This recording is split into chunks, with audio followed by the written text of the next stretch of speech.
Hello and welcome to Talking Braves, season 2, episode 6. We got a lot to cover today. A lot to cover. Obviously, the lockout has ended a few episodes ago now, and a lot has happened since then. Not as much as I guess we've expected, but a lot has still happened.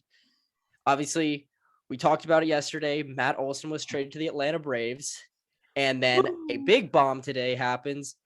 He gets an 8-year extension. Yeah, but we're not going to cover that yet. I got an idea for what we need to cover first. Big news. What we need to cover first is our names. My name is David Waters. And I'm Luke Hardin. Welcome to Talking Braves. Welcome to Talking Braves. Season 2, episode 6, I believe we're on now. Yes. Second day in a row we've recorded, which is kind of nice, We're on our grind. If you're new to the podcast, if this is your first episode listening, welcome. Hello, welcome. And DFA Liberty Media. DFA Liberty Media. That's our classic thing. We say that every episode. I mean, if you go back and listen to, I don't know, did we do that episode 1? I don't know. I don't remember, but we've done it for basically every episode. I don't think we did. I think like every episode since like episode 5 or something along those lines. It started. I don't think we started out with it, but it's grown since then. Every episode. And now it's going to go on a t-shirt or merch, whatever. Merch coming soon. We still got to work out the issues that we've had with the merch and all that, because we've mentioned it a few times in the last few episodes that we are working on merch, and we were very close to releasing it, and then the little Tomahawk logo that we use in our actual logo, it got copyrighted. So oops. Whoops. Gotta come up with some new logo to put on Gotta do something different. So we'll figure that out though, and hopefully it's soon. Because we're excited about it, and I think we got some cool at least slogans, designs, whatever you want to call it, for our merch. So I'm excited. I'm looking forward to it. And I'm hoping that everyone will at least find something that's at least somewhat, interesting to them that they might want to pick up. So yeah, for sure. We're going to try to make stuff that's relevant and fun for everybody. So looking forward to it, but of course it's kind of delayed. So yes, just like the regular season. Thanks, Manfred. DFA Manfred. Only by a few days, only by 6 days, but still it was delayed. So it was delayed. And it's kind of, they'd be playing spring training games right now, but I guess we got 3 days until spring training games start. So excited about that. Excited to see, we got to see our first look at Matt Olson in a Braves uniform today. So in a press conference, obviously not on the field, but it's an exciting time. It's a new era in Braves baseball, which it's mixed emotions obviously for everybody, but we're glad you're here for the start of a new chapter in Braves baseball. And we're going to continue to be here. I'm going to be honest, I've had over 24 hours to really let it sink in and everything. And the more I think about it, the more I like them. This is a great baseball move for the Atlanta Braves. I love this from a baseball perspective. This is everything you want. Mm-hmm. It's the attachment to Freddie we've had.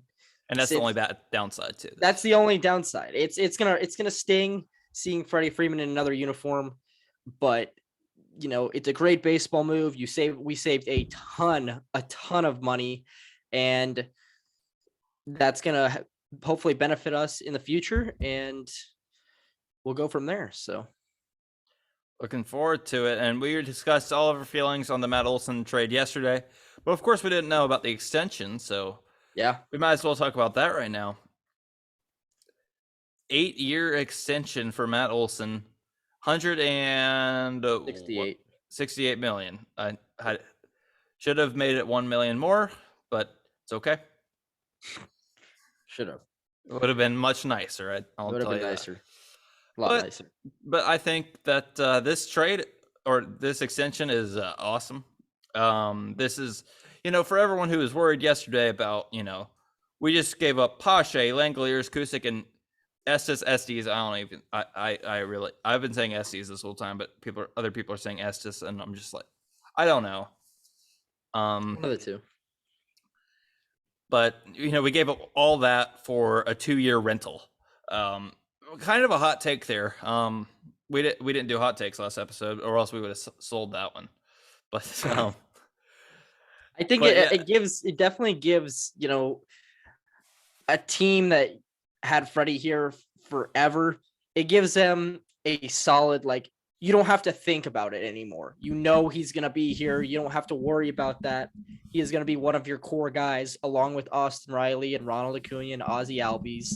So it gives you a core. He's a hometown guy, we said the last episode, and I'm really truly excited about it because of how much opportunity with the money you're going to save not signing Freddie Freeman, obviously, because he's going to get a big time deal wherever he does go.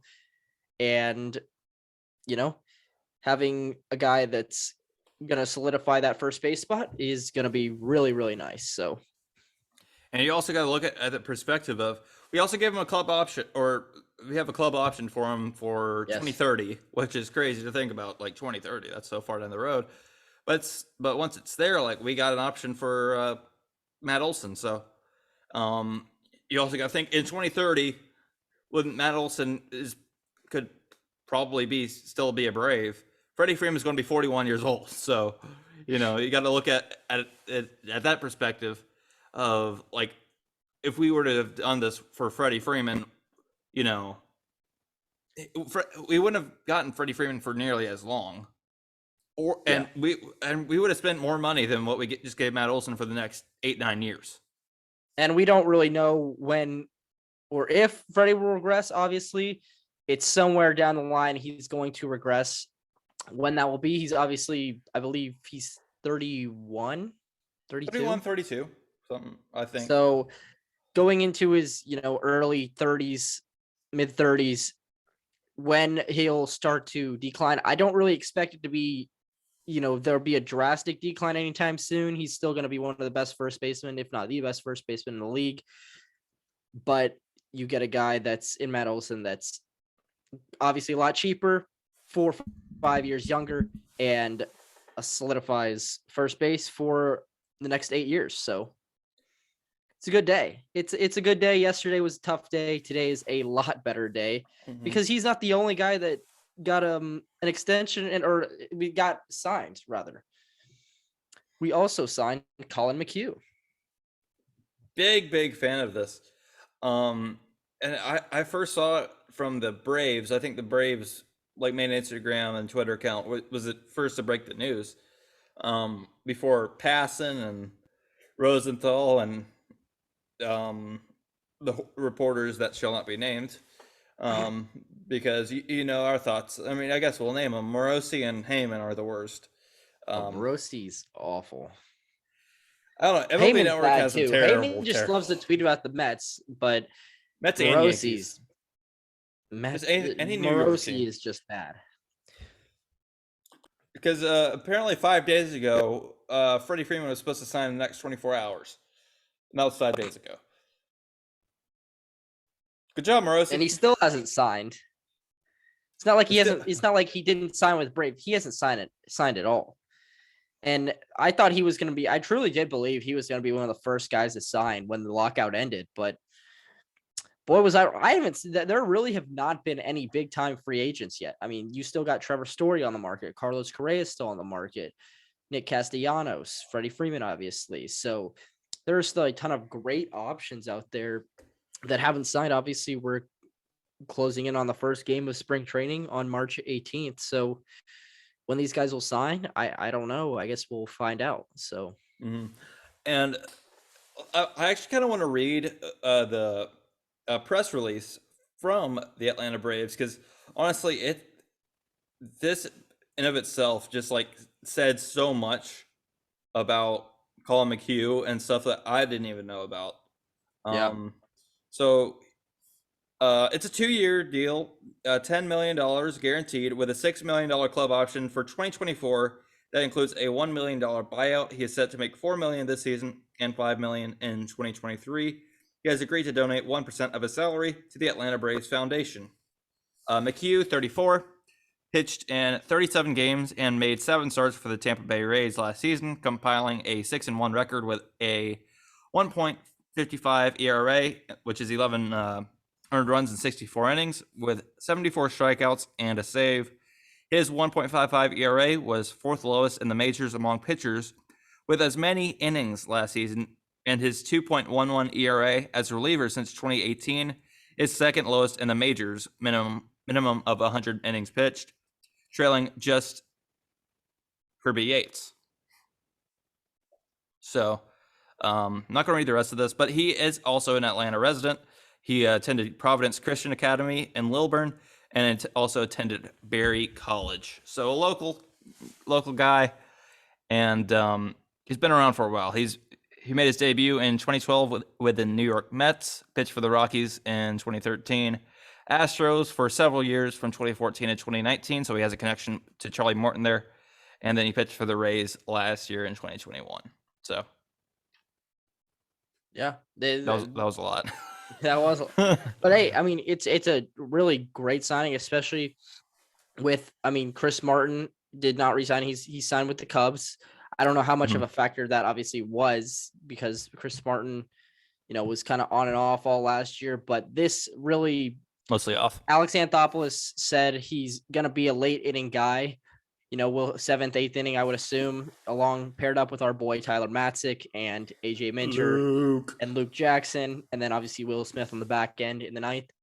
So, I mean, the fact that we got this much better in the last 24 hours is kind of crazy, because we were sitting there waiting for something to happen, and next thing you know, we went from, who knows what John Nagowski at first base. John Nagowski or Orlando Arcia.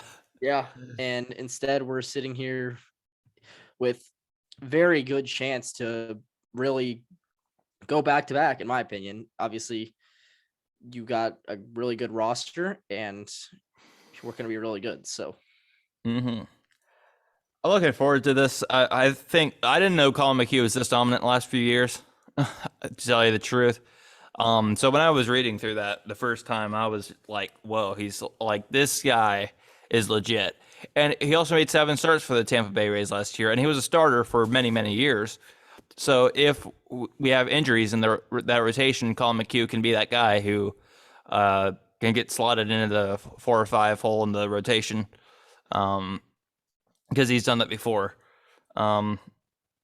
He finished 8th in the ballot for 2015 AL Cy Young after going 19-7 with a 3.89 ERA for the Astros 7 years ago. So he's been there before. He's got a lot of experience, which is always, that you can never have too much experience on a roster like this. But did you see that behind me? Yeah. if you're watching this on YouTube, I don't know if you guys saw that. That was weird. Well, I don't know what that was. Anyway, I mean, yes, there is also that's like a painting on the wall, but that was creepy. I don't. There was just like a silhouette behind me, or something. I don't know. Yeah, I'm glad you saw it too, because I'm just okay. You're not. I'm a little spooked. Okay. All right. Let me regain my composure. You can lead us into the next thing we need to talk about. Let's talk about some of our old friends, actually. Some Braves from last year. Where they wound up. Like Jesse Chavez to the Cubs. Ah, yes, Jesse Chavez. Seems like the Cubs are just taking on relievers, aren't they? They are. Chris Martin and Jesse Chavez. So Jesse, Jesse was great last year. He was awesome. He was a huge boost to that bullpen last year. So great for him. Good to see him, get some cash and go play for the Cubs. So congrats to Jesse. Congrats to Jesse. He signed a minor league deal with the Cubs, and honestly, Jesse Chavez was one of my in my opinion, one of the biggest surprises last year for the Braves. I didn't expect him to have as big of a role as he did. Yeah. And he really helped down the stretch, especially when we had we had injuries here and there throughout the season, losing Chris Martin for a while, and Jesse Chavez was one of the guys that we could really rely on to eat up some innings because, he started before and he's we used him at some points as a long reliever, especially when Josh Tomlin went down. He was mainly that guy that Brian Snitker loved to use in those situations, and he did a fantastic job. I don't remember exactly what his stats were last year, but he was phenomenal. Yeah. He's, he's always been consistent and always a strike thrower, much like, he's kind of like Josh Tomlin, but he was obviously a lot better than Josh Tomlin. But no offense to Josh Tomlin, but he's no offense. Yeah, we don't mean any disrespect to Josh Tomlin. It's just a fact. It's a great leader, and Natzik definitely referred to that during our interview with him last year. Yeah. So Jesse Chavez last year, a 3-2 record, but doesn't really matter for a reliever. A 2.14 ERA, a 2.01 FIP, a WHIP of just over 1.01. Just 33 and 2/3 innings, 23 hits, 36 strikeouts, 11 walks. Let's see. I think that wasn't quite a career high, but in strikeouts per 9, but it was his most since 2012 with the Blue Jays and Oakland Athletics. So best season in 9 years. So a very pleasant surprise. Yeah. Shout out to Jesse Chavez. He's a journeyman, and I'm happy we got him his first World Series ring. He's bounced around a lot.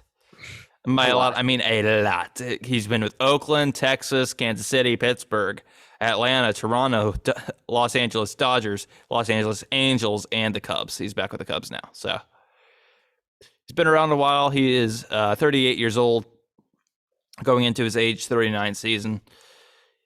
He's been around. So really happy for Jesse Chavez and happy he's still around. Yeah. Congrats on the ring.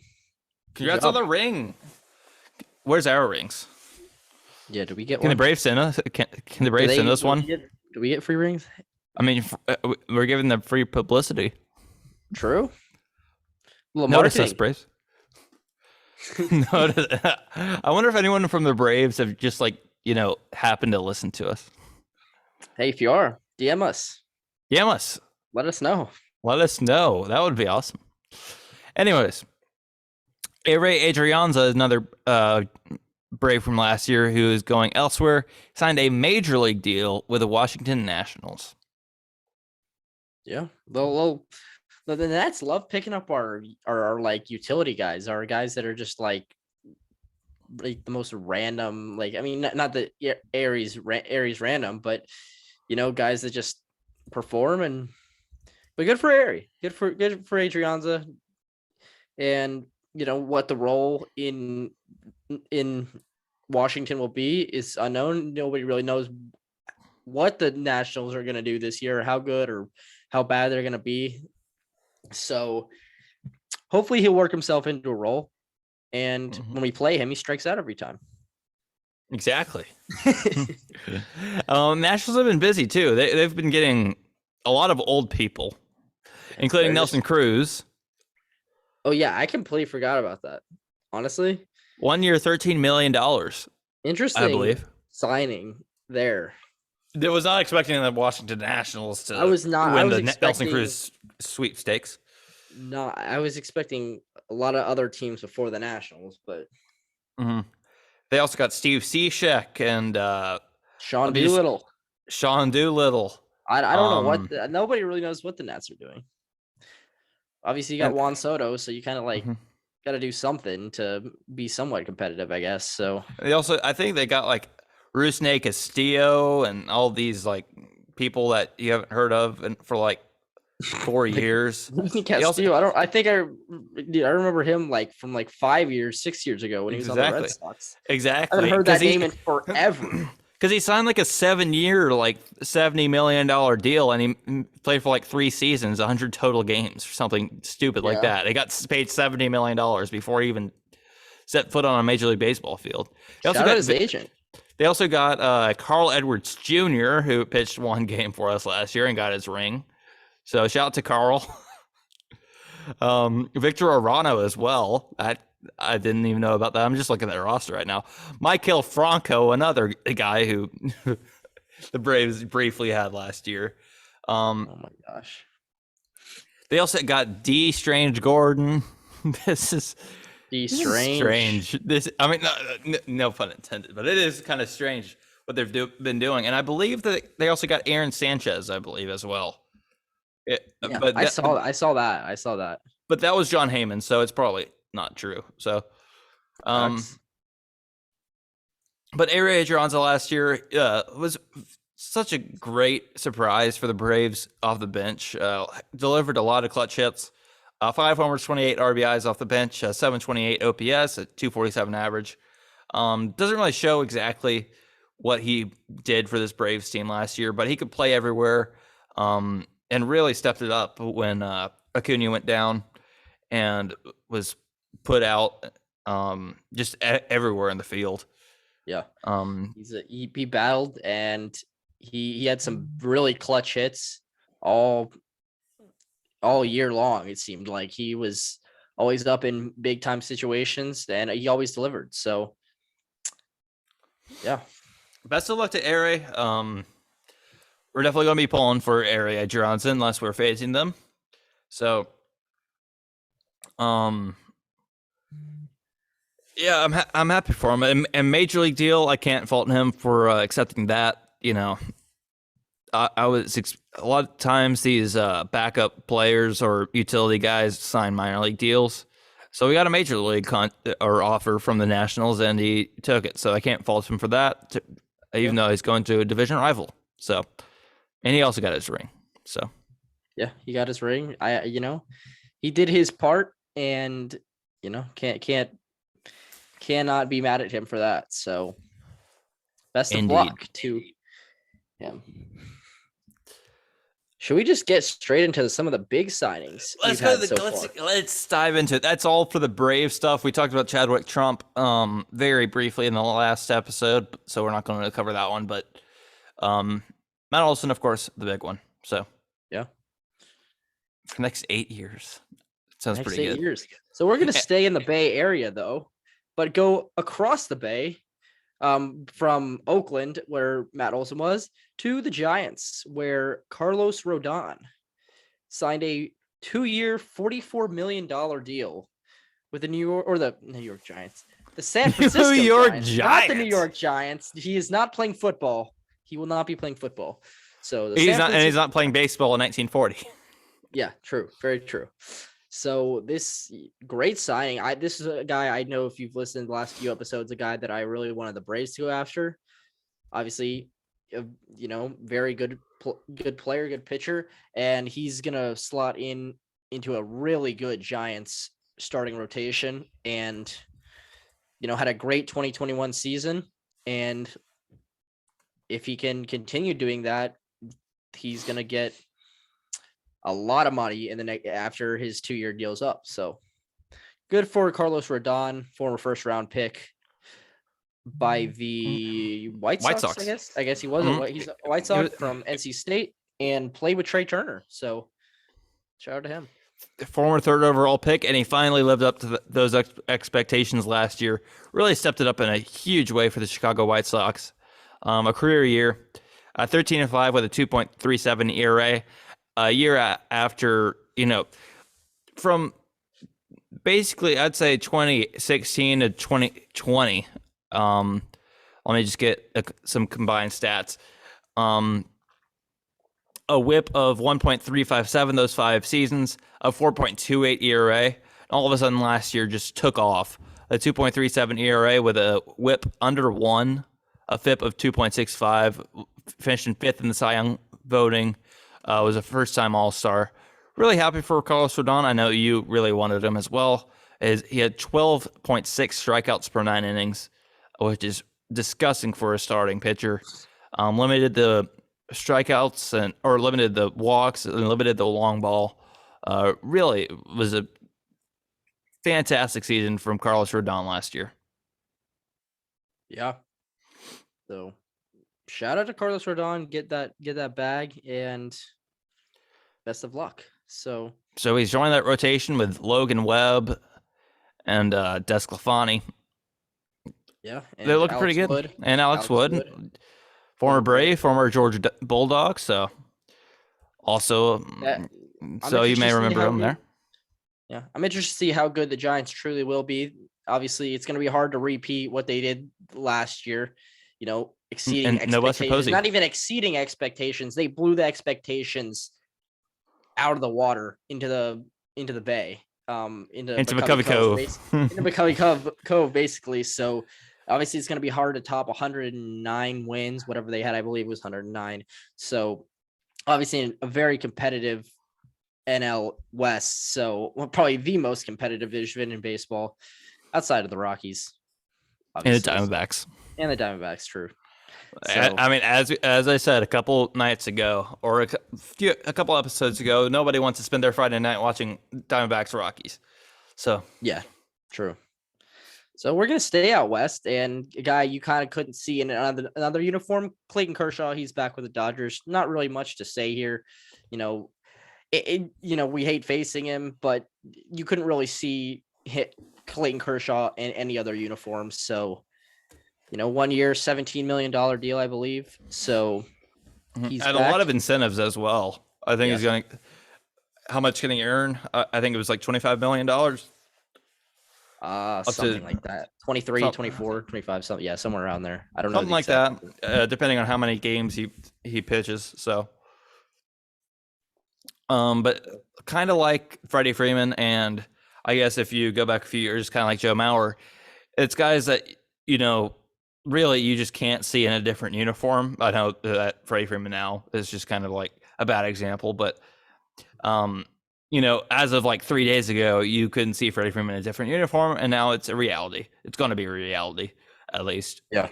Like you could never see Joe Mauer leave the Minnesota Twins, and I just can't see Clayton Kershaw outside of the Los Angeles Dodgers.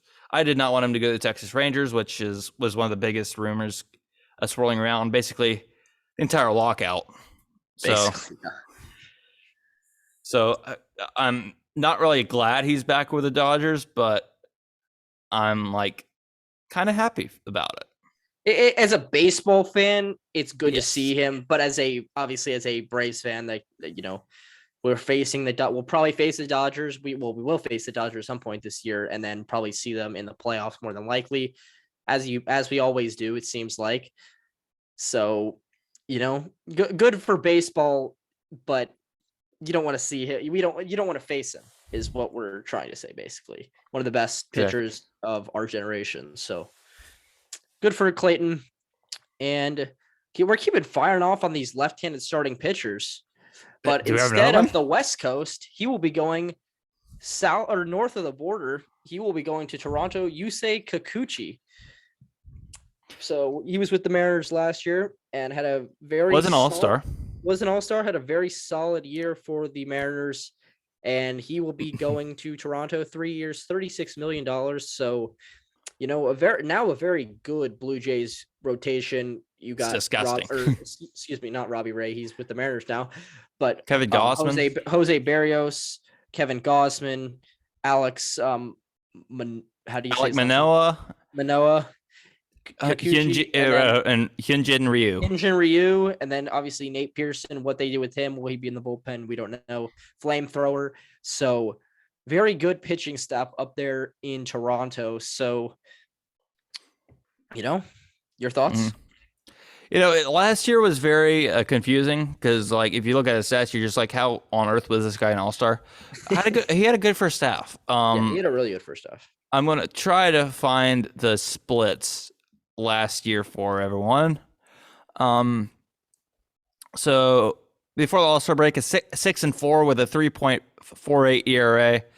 After the break, 1-5 with a ERA close to 6. So really, just not great in the second half. Whip in the second half at 1.7. So before the All-Star break, a 1.09, and then it went up 0.61 in the second half. So very rough second half, but he's getting paid. So Yeah, what can you he say? is getting paid. So yeah, good for him.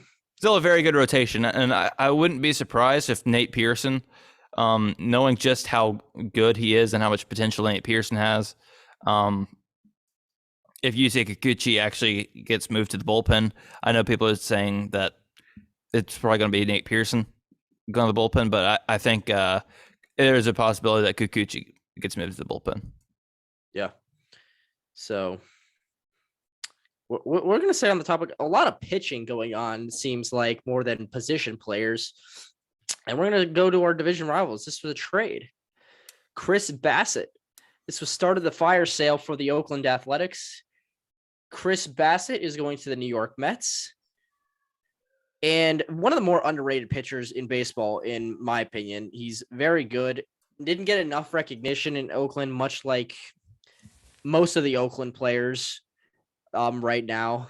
Obviously, Matt Olson is going to get the recognition he obviously deserves in Atlanta. And Bassett will more than likely get the recognition he deserves in New York, or he'll get booed off the mound after getting shelled by the Braves in 3 innings. Who knows? So, but obviously the Mets pitching rotation is just, something. It's something else, but they'll still fold, so we don't have to worry about that. Exactly. That's gonna Met. They're the Mets, and we don't really know exactly how they're going to Met next year. Maybe they surprisingly don't Met next year. So, there's obviously there's still a very good possibility that the Mets win the division next year. We hope not, and Alex Anthopoulos is going to do what he can to make sure that doesn't happen. But we know the drill. It's the Mets. Yeah. So I really am excited for those. I mean, on paper, the Mets are probably the better team, but obviously we perform better. So those Mets Braves series are going to be exciting to watch, as I'm excited for them. So it'll be fun to watch. It'll be fun to watch. I know the Mets, their rotation is absolutely disgusting, and their offense is, as always, very, very good. They haven't really done anything to their offense yet, but I do want to also bring up that we're super glad that Pete Alonso is okay. Yes. Did not suffer anything. Luckily, he had a very, very scary car accident. Car flipped 3 times, and we hate facing Pete Alonso, but we're glad he's okay. He's a human being. And he's very fun to watch. He's good for the game of baseball, and could have lost his life. And he's very lucky to not even have a scratch on him. I don't know how that's even possible. Have your car or truck or whatever he was driving, I believe it was a truck, flipping 3 times, and you're able to get out unscathed. That's crazy. It's a miracle that he is okay, and we're very glad he is okay, and he's going to be able to be on the baseball field and playing every day. So very good. You never want to see anything like that to anybody, to any human being. So very glad he is okay and doing good. So, And then of course you also have another, this one wasn't really an injury or anything, but I mean, that one, what we just talked about wasn't really an injury, but literally this all happened within 30 minutes of each other. Fernando Tatis, it was revealed that he had a fractured wrist and would likely be out until about the All-Star break, or possibly even after 3 months, I believe. Yeah, it's not very good. And for a guy that's, not been seemingly to be able to stay on the field, and supposedly it was a motorcycle accident, I don't really, it's a shame. And the press actually asked him if I don't know what the exact question was, but he answered about his motorcycle accident, and he responded with which one, which you never want to hear after a guy that signed a 13-year, $325 million extension. So is there something? No, it's just I'm not really familiar with this whole situation, but Evan Drellick of The Athletic, judge rules minor league players and MLB employees throughout the year are owed damages, including, I guess, like this is total $1,882,650 in California. I haven't really been following the situation too much, but there's something with minor league players and something. I don't know. I guess we'll have more next episode on that, but Interesting. it's an interesting situation going on out there. Interesting. So, yeah, that's as Dave O'Brien from The Athletic for he's covered the Braves forever. He said, "Remember when the Braves used not to spend money on bullpen other than closer? It seems so long ago now." true. It's true. I agree. It's crazy how, how many guys now you need in a bullpen. Bullpen's probably I think most people agree you need a really good bullpen if you want to win a World Series. And the fact that we have one of the best back ends of a bullpen in baseball is awesome. So speaking of bullpens, though, Joe Kelly, you want to talk about good bullpens? How about the White Sox? Boom. How about this White Sox bullpen? They are nasty. They are something else. I mean, Liam Hendricks at closer, former Brave and Rookie of the Year, Craig Kimbrell. We don't know exactly what they were doing with him. La Russa said he was going to be on the opening day roster, so it'll be interesting to see where he finds his position. Not to mention they signed Kendall Graveman, and then Joe Kelly, 2-year deal. So, and then I believe they also have obviously Crochet. So the list can go on. You can talk about this White Sox bullpen for hours on end and how good the stuff in that bullpen is. So they're a dangerous team with how good their offense is and their bullpen. And their rotation is really good as well. This White Sox team is going to be really, really dangerous in the AL this year. And I'm expecting them to make a big time run, potential World Series contenders. So, Joe Kelly's deal also included a club option for 2024. The total value for the deal is $17 million in guaranteed money, which kind of seems like a lot compared to what Collin McHugh got. But they got better, of course. And also they signed Vince Velasquez, who we're familiar with. That happened yesterday, but it was official today, a 1-year, $3 million deal. So let's go. They also got Josh Harrison, a utility guy that might be best known for his Pirates days, but also played for the Washington Nationals last year.